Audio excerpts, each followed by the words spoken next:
This week's video is kindly sponsored by bestofbets.com.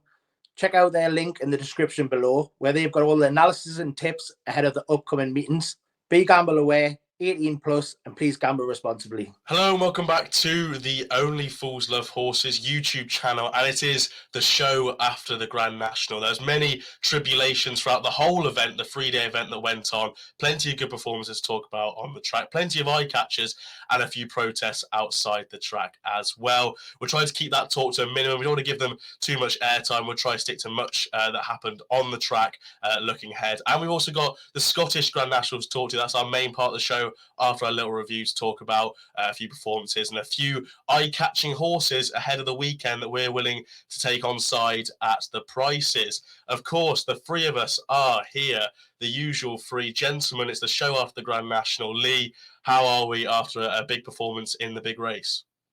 Yeah, it was good. It was a good race, Ash. Obviously, I feel like was marred a bit by the protests and obviously a sad passing of a horse. But look, I think it's an amazing race. I think we've got a great sport, and I hope that we can continue to do some great work, because the race has now been modified, let's say, to make sure that we're doing the best for the sport and for the horses, and let's continue that, hopefully. Yeah, I think the weekend, it was tough. It was really tough for our sport, but we have to be proud of our sport, and we have to make sure that we can keep doing the best we can to protect the sport in the long run. Harry, difficult weekend, but ultimately it was the highlight of the sport, the Grand National, the race that everyone tunes in to watch, and we're looking for a little review and a look ahead to another national in the Scottish one this weekend. Yeah, no, listen, I mentioned before when we were on the Racing TV podcast, it's the biggest race of the calendar year. I mean, that meant 7.5 million people tuned into it on ITV. It was a fantastic race. The first circuit wasn't good viewing. I'll be totally honest, it wasn't good to watch. But then we had a brilliant winner, and such a good story as well in Corach Rambler with the owners, etc. Derek Fox, who was blatantly injured going out and riding. And from a personal perspective, it topped off an absolutely brilliant few days, because, as we mentioned, with those winners flying around on our Aintree preview night, obviously Roy Marge gave you an absolute thrill of a run, just beating out other places. But I mean, you can't complain when a horse gets round and jumps like that. It was. Did you get 7 places, Ash? That's what I want to know. That's the funny thing. I didn't get paid out for his spin. We'll roll straight into the Aintree review. I did all my betting anti-post, so I was willing Felix and willing the horse just to stay on, cling on for that 5th place, because I could have paid for a decent dinner if he'd stuck on for 5th there. And no, he had a fantastic spin. I just want to say how much, and if anyone wants to doubt how much people love these horses, I absolutely love Roy Marge. I've never met him before. I've never actually been in the same postcode, the same county as him. No, that's a lie. He ran at Cheltenham once, so I've been the same county as him once. I absolutely love the horse.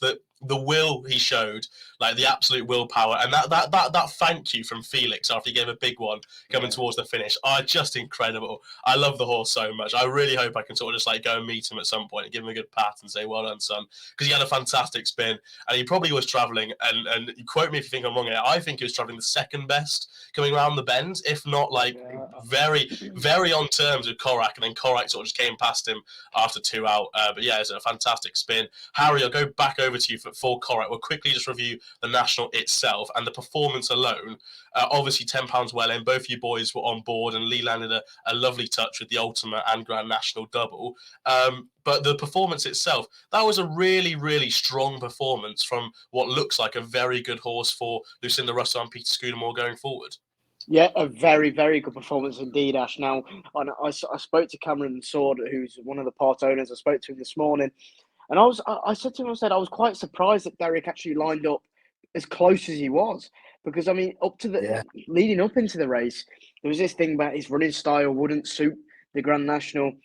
But then again, he rode the race absolutely spot on. He wasn't that far away, and he just jumped like a buck. He took to the fences like a horse to water. It was incredible, wasn't it, to see?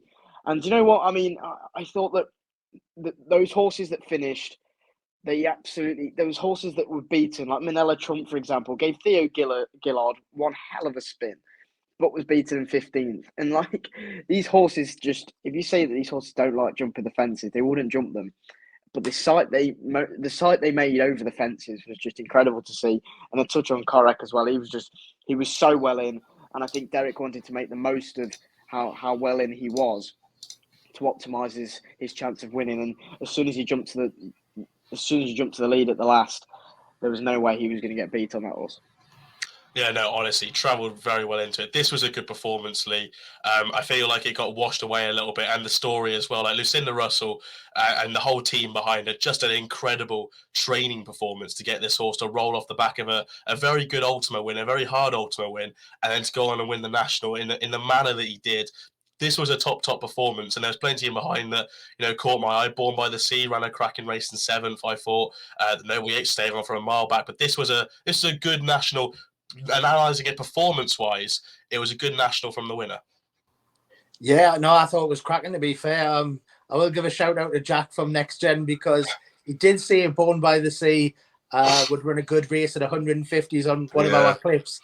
I backed him, but only paid 5 places in hundreds. I was gutted because I seen he finished 6th there. He ran a good race. I thought Vanillier ran a cracker. He stayed on well from the back. People were crabbing the ride, but I think he just couldn't get into it. He come home like a train as well. And, of course, Noble Yates, like you say. So we've got last season's national winner. There's Gallard de Menil, who was in there, the National Hunt Chase winner.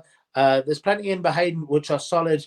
And, of course, Vanillier, he was an Albert Bartlett winner. So there's plenty of class there. But Correct Ramblers steamed through the race for me. I did think Roy Mars, or Wamage, as you tell me, Ash. I thought he ran a cracker as well. He jumped like a buck, but the winner was so well in. And he gave him a ballsy ride, Derek, because like Harry was saying, the style is, we're accustomed to him coming from the back, but he got him in prominent position. He actually had to weave in and out a few times, and he took him off the rail into the middle, and he rode a cracker, and he was so well in. And it's a good advertisement for racing as well, because the Ramblers, they got together during lockdown. They didn't pay much money for the horse. And obviously Cameron Sword, who we had on last week as well, who you lads have spoken to, he's only 21-year-old. And to get into racing, to have the national winner and £1 million race, don't forget, I just think it was superb. So, yeah, great winner. An Irish point-to-point winner selling for 17 grand in these markets is absolutely unheard of. When you see the likes of Gordon Elliott splashing out 6 figures for horses at Tats Cheltenham for Irish point-to-point winners, or even Irish point-to-point runner-ups. And I think the Scudamores bought him at the sales, if I remember correct.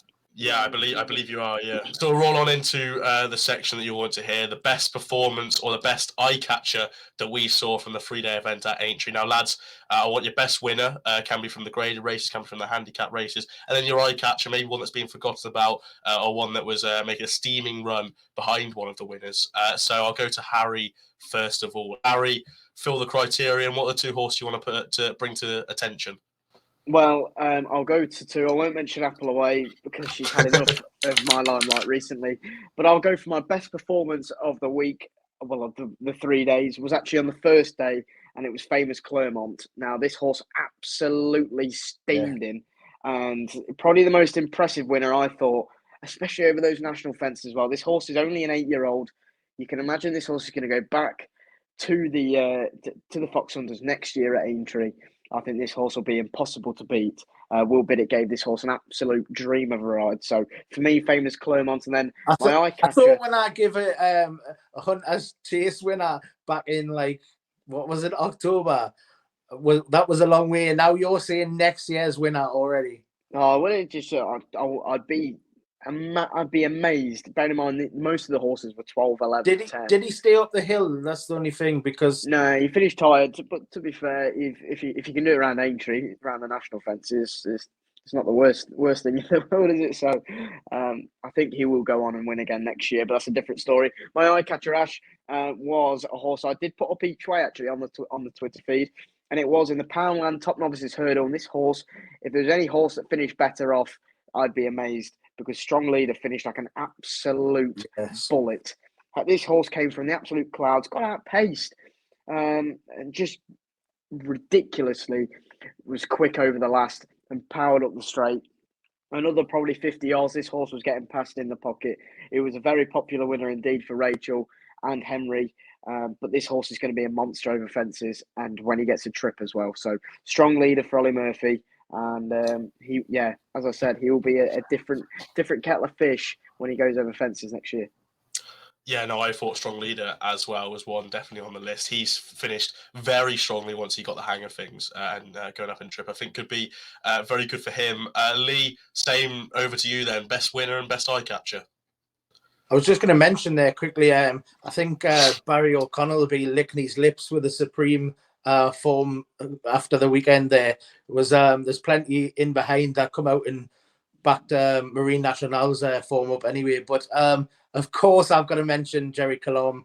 I thought he jumped so much better than he ever has, to be honest. That was a real polished performance. Obviously, Davy Russell, he's ended up bagging 2 grade 1s there, but I thought he jumped like a dream, travelled well, and quickened away well enough to the line as well. He stayed strongly to the line. So going forward for next season, obviously, he's going to be a Gold Cup candidate. The one I did like was Good Time Johnny. He stayed on well behind Welsh Balboa. I didn't think he got the ideal run. He might just still have a couple of pounds up his sleeve. Obviously won the Pertemps, but I just thought he got trapped in behind. So he was an eye catcher for me. Good Time Johnny. And even Kanundu Kwetu. We've mentioned that horse a couple of times behind Midnight River. That one stayed on well. I think it was 3rd or 4th, but kind of trapped out wide. And that one come home well. Maybe have a pound or 2, not as much as maybe Good Time Johnny, but still maybe he's well handicapped and could run a good race next season, I would have said, going forward. But Jerry Colomb for me. Yeah, no, he was. I will admit, hold my hands up. He was very good. I thought Jerry Colomb very, very good. He has to enter the picture. Good form for the real Waka, yeah. Oh yeah, it's fantastic. Is he odds on yet for the Gold Cup? No, look, there's a couple of performances I want to highlight very quickly. I am going to Saturday for my main sort of couple of winners. For Irish Point was very good. I can't believe I didn't go with him. I can't. You would have went with him and all. I got swallowed up in the sort of the what was the horse that finished 4th now, was it let's be clear about it, sorry, who ran a great race himself, in fairness. Dark Raven fell and was fatally injured, so thoughts of connections there, but Irish Point was very good. He stuck on very well at the finish, jumped really well, travelled into the race amazingly, and I think he's a serious horse now. I thought that was a good performance, so I'd be looking to keep on side of him going next season. What would you do with him, would you reckon? Sorry. I wouldn't know. Now he jumps his hurdles amazingly. Like, it's amazingly low. So I wouldn't say maybe it's out of the realms that he maybe goes stairs hurdle or something like that. But it's quite natural for these novice hurdlers to go novice chasing, and if they don't perform it on the biggest level, they then come down into the Grade 1 Open. So I'd say it's probably odds on for him to go chasing, but he jumps his hurdles so well, you wouldn't put him off going a stairs hurdle route, something like that. I did think Midnight River was very good in the handicap chase, and I said he could be dangerous next season, because I think he could be. I think you could see this lad rocking up in a many clouds chase, and going really well. I thought he was beaten. Sort of come to the finish. I thought Bow to Greatness had snuck it. I thought I was giving my only sort of winner of the day, really. But he did really well. Midnight River here stayed on very well, carrying a monster weight in the race, carrying 11 something now, 11.7 or something like that. I thought he was very, very good here. And going next season, he'll be one that could be a flagship horse, I think, for the Skeltons. So he was very good. My eye catcher, where was it now? Strong Leader, I'd say. I also say that what's the horse? Gatsby Grey finished 5th behind West Balboa in that 3-mile handicap hurdle. Just the coldest ride you'll ever see from Philip M right there. Out the back, like not touching the horse, travelled into the race, just didn't find enough. And I feel like if he can just get a bit more of a positive ride, if they learn to sort of settle him a bit better, I think Gatsby Grey can be quite a solid horse going forward next season. And he will win one of these big handicaps. He'll be massively eye-catching that Rome and at the DRF. So he will win one of these. It's just when, really. So I thought that was sort of my team coming out of Aintree that I thought were very good. And Manila Drama, I say the ground maybe turned a little bit against him there in the Mars chase behind Pic D'Orhy, but he was very good. He travelled very well and just didn't stay the distance against 2 very, very good horses. As I said, I think the ground maybe just went a touch soft for him. And I say Manila Drama is starting to grow up. He's starting to settle a lot better. He's starting to mature. I feel like he could be quite interesting going forward next season. That's the Aintree review. We'll then go on to the races we're going to preview for the weekend. The Scottish Champion Hurdle is the first one. Ayr is taking the limelight. We've got Cheltenham as we record tomorrow and Thursday, so Wednesday and Thursday. We've got the Craven meeting going on at Newmarket. So it really is a fantastic weekend, but we're going to go to Ayr. And we're going to focus on 3 races, the Scottish Champion Hurdle being the first, the 225 at Ayr. Colonel Mustard, 6s, topping the market. Isio, 13-2 for Paul Nicholls. Namine Lyon, as people will say normally, although I said Leon there. Kerry Lee, 7s. Lure de Stud in there for Dan Skelton, Harry Skelton, 15-2. Anna Benina, 8. Bigger prices are about the rest. I'll go to Lee first of all. Scottish Champion Hurdle. What are you fancying at this early stage, if you fancy anything? I like the look of Salsada for Brian Ellison. Patrick Wadge takes off £5, but it's on 127 at the minute. Low weight, was second to Epperton last time out in a grade 2 at Doncaster. Martello Sky was in 3rd there behind. It was listed level on the flat, like running solid races. It listed level, but it won 2 handicaps at 1 mile 2. And it does want a bit better ground, I would have said. So the better the ground, the better this one's chance. But I think Patrick Wadge take off 5. I think it's on a good mark. So Salsada, haven't seen it for a while, but maybe he's just kept fresh for this race. So like I say, better ground, better chance, but I'd still take it on good to soft. And I think it has been a little nibble for it. I think it's around 12s, but I'd take that one each way. I reckon you'll be fine for ground. If you're looking at these good ground horses, I reckon you'll be fine. The forecast is fairly clear, sunny, dry weather. There's not really a drop of rain about the place in Scotland. The showers due maybe through the night today. Yeah, I've just seen it was good to soft, but like you say, I mean, look at Cheltenham's good at the minute apparently. So yeah, it does dry out quick, these tracks now. So I think it should be fine. It got taken out on heavy. At Sandown, I think it was Imperial Cup. It got taken out of that one the last day, and the time before it was a non-run, I think, as well on good to soft. The better ground, like I say, the better chance. So Salsada 12s each way in that Scottish Champion Hill. No, yeah, very good chance there. Harry, yourself, anything taking your fancy at this early stage for the Scottish Champion Hurdle? I'd go with Nicky Henderson's runner in this first street at 14-1. I think it's a very generous price indeed. Second run after a wind up. He's beaten 9 lengths at Cheltenham, but did get badly hampered, to be fair to the horse. Had to carry a lot of weight as well. We'll have to carry a lot of weight in this 11-12. The likes of, I want to say that Anna Benina actually finished in front of First Street in the Cheltenham run. It was the county, wasn't it, that they both met in. But saying that, there's been horses out there that have come out and ran well since. The likes of Sharjah, example, ran really well. Well, it was only 3 lengths behind the Connie Hill last time out at Aintree. I'll be willing to sign with First Street because his record round these flat tracks that Ayr is kind of these better tracks. Not as Cheltenham's a testing course, isn't it?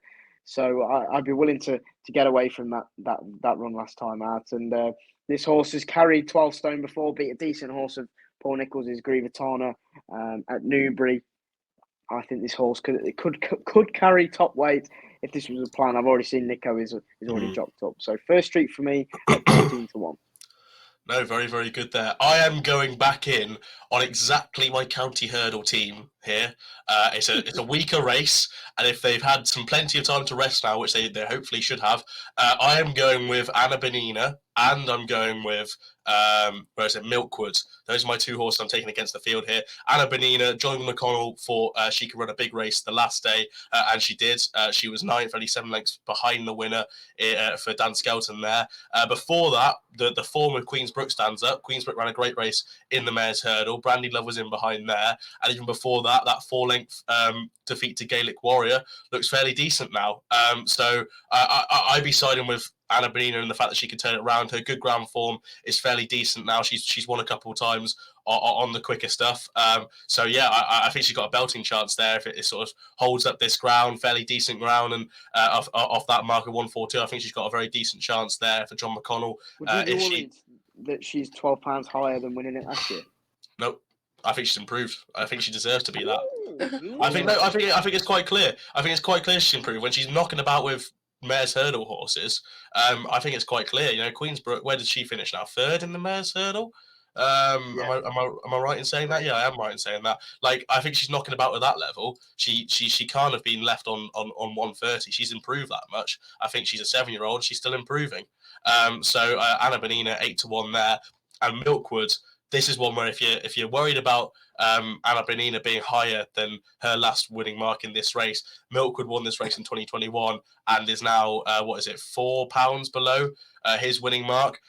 Just things didn't go right for him the last day in the county. Potentially the ground turned against him because he would want that sort of better side of good to soft now and anything better. But he's been a very good horse. I think he's not regressing at all. His handicap mark is getting lower and lower. But I say in correlation, he's not really regressing in my eyes. His form with Saudi going back to Galway 2021, very, very decent. This horse has been on the go, but I think he had a nice break over Christmas. He had 2 runs. I think he's got a very, very good chance here on better ground, and he's very, very well handicapped. So Milkwood and Anna Benina against the field gentlemen, going with 2 previous winners for one of them to make it a 2-time winner. It's obvious this game. We're going to be rich. The 3 o'clock at the Grade 2 future champion Novices chase. Very interesting contest this. 13 entered as we talk, and Balco Coastal tops the market 11-4. Not long till May. Freeze, McFabulous 7-2. Thunder Rock 6s. Have what you like about the rest. I'll go Harry first of all for this race, the Grade 2 future champions Novices chase. What do you fancy the 3 o'clock at Ayr? Yeah, I really fancy Balco Coastal both at Sandown, at Cheltenham, but I can't have him here. I simply cannot have this horse. I don't know why. I really can't. I can't see how. I can't have him. I don't know why. I can't have him, but I don't know why. I can't see why he'd reverse the form. I don't see how he reverses the form with not long till May. I thought that was a really good performance from Laura Morgan's horse. It was a massive, massive step up. I thought. I mean, yes. The RPRs have only effectively got this horse as £3 higher, but I thought from winning an egg and spoon race at Musselburgh to finishing 3rd to Stage Star, who I know disappointed at Aintree, but that was still a massive, massive performance at Cheltenham, I thought. So for me, I will be sided with Laura Morgan's runner, not long till May. I think this horse will take all the beating in this. I know you're definitely gonna be on Fabulous, aren't you, Ash? Just from just by looking at your face, but I again can't have him. If I am taking one against the field, it'd be hanging there for Emma Lavelle. Now this horse has got looked like a world beater. Last summer was winning these novice chases by 20, 25 lengths and 30 lengths. It was ridiculous, albeit they were horrific races. But then again, I think that horse knows how to win, so could put up a good fight. So for me, I'd be going not long till May. I think we'll win it, but I think Hang In There will run a nice race as well. I actually think Hang In There's got half a chance. They've been waiting for good ground with Fabulous anyway. They've been waiting for good ground with this horse. When I went down to Emma Lavelle's before Cheltenham, they've been waiting for good ground because that is just key for this horse. He's a brilliant sort of like summer jumper, but he's just above that level, and they wanted to get him into these better races, and that's why when the Rising Stars, the Rising Stars Novices Chase, when that came up on Good to Fern, you're thinking, here we go. And that more like form isn't actually that bad. More like a fair performer now for Fergal O'Brien, just below that top level, but he's still a fair horse. Won it very nicely. I think he's got half a chance. But yeah, it's McFabulous for me. I think he's still got decent amount of improvement to go. Look, the last 2 runs he pulled up at Newbury in a handicap. Don't know what happened there. And he was beaten fair and square by Time Hill in the Quarto Star. So I think he's got some decent chance here. Like, good ground is key. Fast ground is key. They'll get it. Fingers crossed. Anyway, I thought that Newbury run was really, really good. And if he can repeat that, and potentially see Not Long Till May underperform because he's had a big run. Potentially even the same with who? Not Long Till May. Hang in there. We'll beat McFabulous again. Oh, no, I don't know if I want to take that because I think he's got half a chance. I'll do an 8-1 shot to beat a 7-2 shot in. I'm giving you What's free the match. prize though? What's the winning? I take all the pride if Hang in There beats McFabulous. I will never ever port McFabulous ever again. If they're declared, I will message you on Thursday at 10:05, and I will consider it. Lee, before he starts to smile a bit too much, what do you fancy in the 3 o'clock at Ayr? I actually thought Hang in There chance, to be totally honest, but I will be backing Not Long Till May. I thought it was a solid run in the Turners. Stage Star didn't perform at Aintree, but my theory is that Paul Nicholls had his horses primed for Cheltenham this year, whereas in the past, maybe he saved them for the big prizes at the likes of Aintree and Sandown, the final meeting, and he's focused more on that. I just think he's had them. He had a couple of winners, a couple run well as well. I just think he had them more primed for that, and maybe Stage Star was over the top coming to Aintree after winning the Turners. I think this horse, Not Long Till May, will suit the track. And I think if you had the likes of a Mighty Potter, James de Burley, Appreciate and stuff like that in here, the big odds on, do you know what I mean? So he's beat them horses, and yeah, I thought it was a solid run. So Not Long Till May, but I think Hang in There has an Eitri shout as well. He's a very good jumper, that Not Long Till May. He's a very good jumper, and he's only a 7-year-old as well. So I think you need that at Ayr as well on that chase track. You do need to be a good jumper. Well, all I can say is it's a very, very good contest. You can make a case for a lot in the race. We'll move on then, gentlemen, to the big race of the weekend, the Scottish Grand National. A very, very good race this. Plenty already entered. 31 enter at this stage we talk. And Kitty's Light, looking through the Ida Scottish Grand National double, emulating stablemate Win My Wings from last season, 9-2. Monbeg Genius, 8-1 for John Joe O'Neill. Your Own Story, 11s for Lucinda Russell. Sandy Thompson has Flower of Scotland in there at 12s. So does he have Empire Steel as well, 14s. Melina Girl, Gavin Cromwell, the Irish Raider, entered in there, and 16s bar. We'll come back over to you, Lee. First, say on the Scottish Grand National, what do you fancy at the yearly prices in a fairly open field? I'm going for Lucinda to double up in the Scottish run. I think Your Own Story has a good shout off a lower weight. I can see why you've got this. I see the form from 3 starts ago. Stumptown second. That's lapping up the form there. No, I like the one a couple of runs back where it's won over 3 miles 7, and it stayed on strongly the last day as well. It was only just pipped at the post. One off a mark of 127, low weight. Lucinda going well. She's only 20% strike rate in the last 14 days, and I can see that one running well. But I actually see her other horse as well, Mighty Thunder at a big price, 33s. I think that one will run well. It's a 10-year-old now. You know how I feel about these old lads, but it won this off a mark of 144. It's now off 125. It's £19 lower. Like I say, age is creeping up, but I just think we'll know it stays. It's won the race before. It's off a £19 lower mark, 33-1. You can get plenty of each way places. Both Lucindas I'll take. So Your Own Story and Mighty Thunder both each way. Can I just say, I put this horse up in the Ida because I thought it was going to run an absolute belting race for the precise reasons. And that's when it was off 132, when it was off a completely higher mark.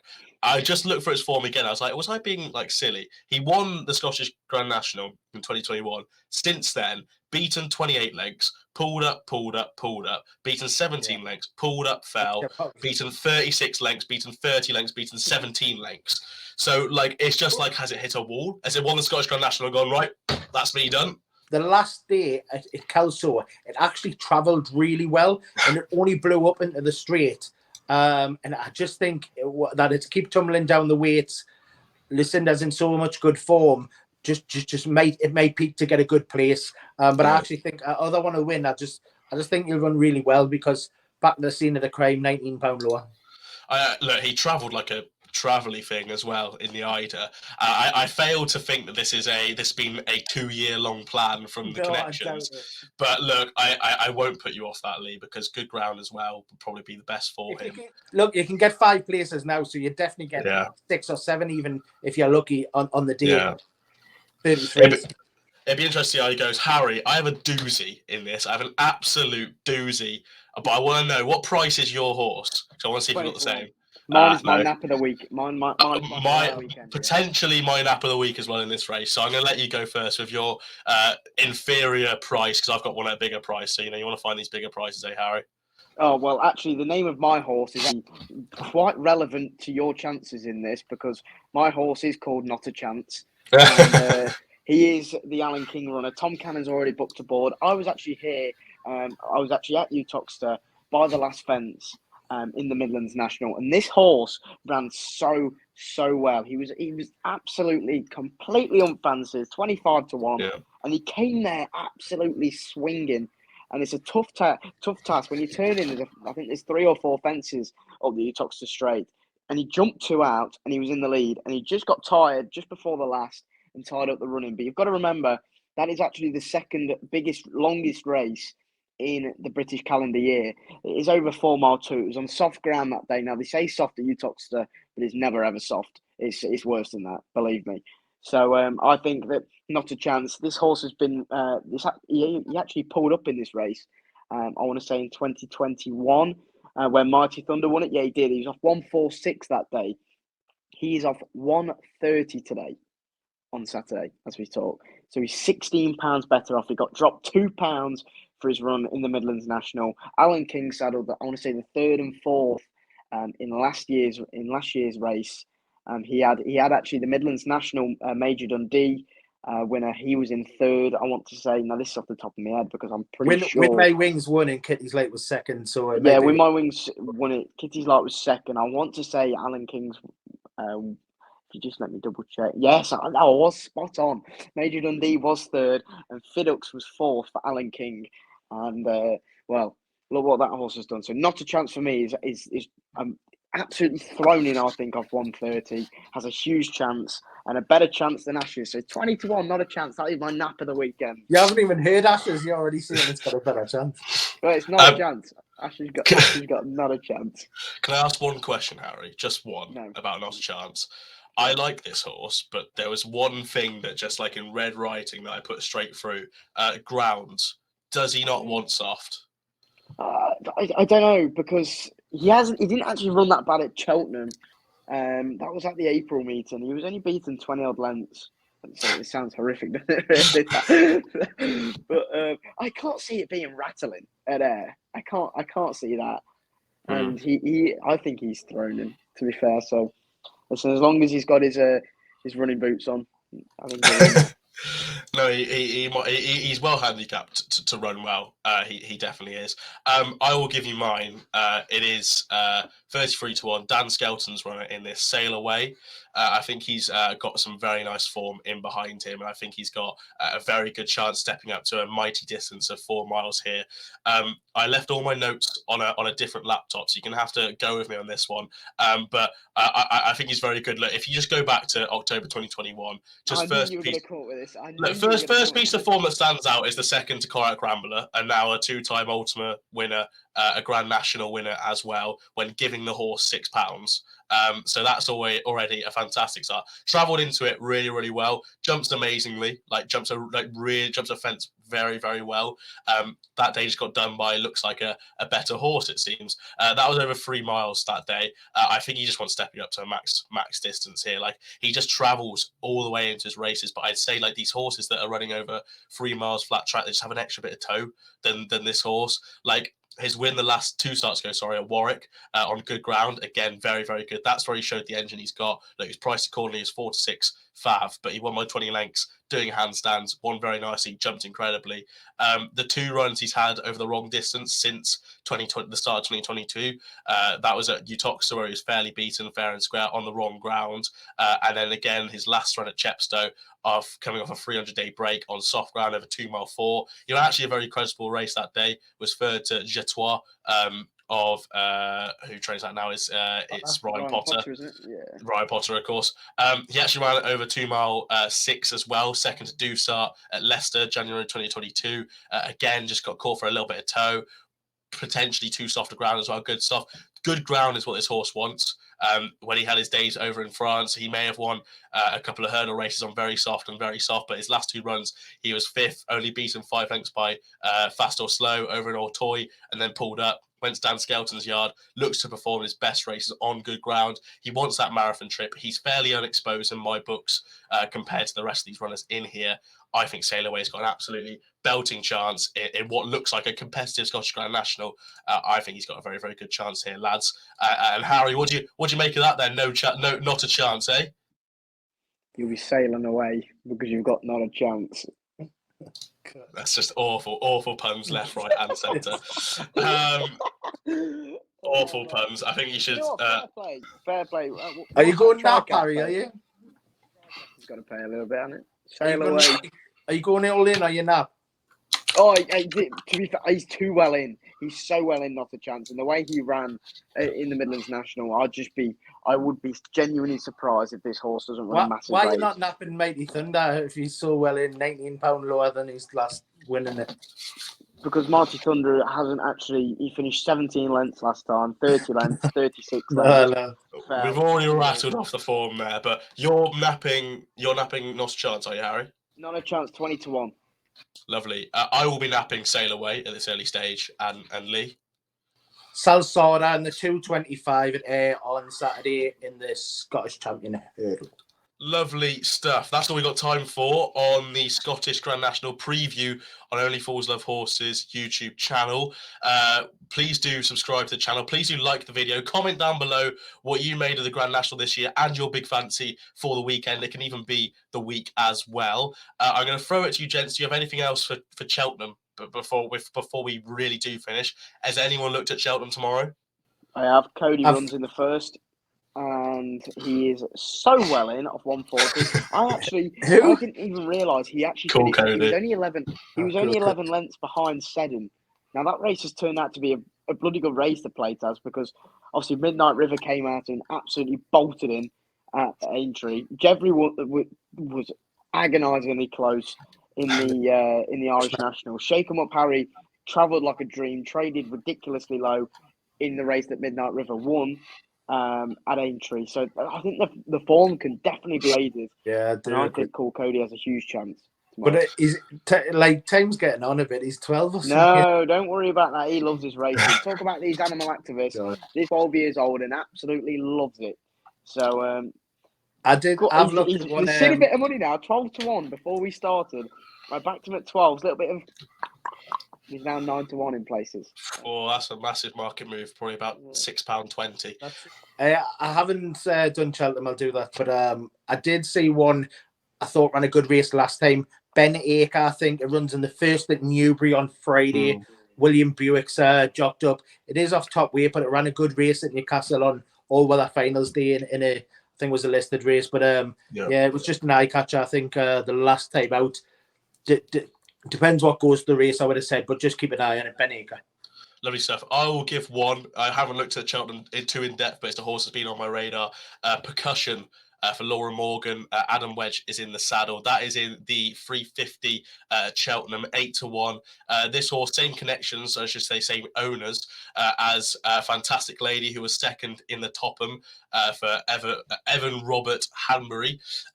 They had this horse entered for the Topham, but they decided to go with Fantastic Lady. The form of Ashtown Lad, looking at the Beecher now in December, looks fairly decent now, like 5 lengths behind Ashtown Lad's a very decent animal. Been coming down the handicap a little bit, 1-2-8, good ground as well, would be right up his street. I think Percussion's got a fairly decent chance now in the 350 at Cheltenham. And I'll give one for Thursday, right? It's not at Cheltenham, it's at Ripon, right? I'm going to the Silver Bowl handicap, the 430 at Ripon, and there's no prices, but there is tissue price on Sporting Life, and they've priced it up at roughly 5-2 in the tissue prices. Painter's Palette for Rebecca Menzies won last day at Wolverhampton by half a length. No penalty for the run. I think this horse got a cracking chance. I don't know what price is now, but it should be 5-2 roughly. So that's Painter's Palette in the 430 at Ripon, the Silver Bowl handicap. Lovely stuff. Fantastic. We've covered all the other races. Lee, have we got anything going on with Racing Tees this coming week? We'll get we're going to do a couple of weeks where we give out our Only Fools the Horses tops. So we'll give a couple of them out in the next coming weeks.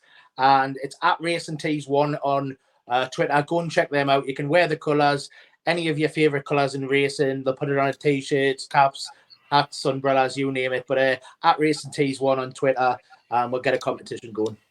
Lovely stuff. If you did enjoy, please do like and subscribe. Follow us all on Twitter. Make sure to get involved with the Stand Up for Racing movement as well. We'll be back very soon to talk more horse racing, looking ahead to what we've got coming up now. The Punchestown Festival is next week, Sandown finale day as well. So it's the end of the jumps as we know it for this season, but we will be back with flat action as well. Make sure to subscribe, like the video, and comment down below your fancy for the weekend. If you're having a bet, please do gamble responsibly, and we'll see you very soon with our next video.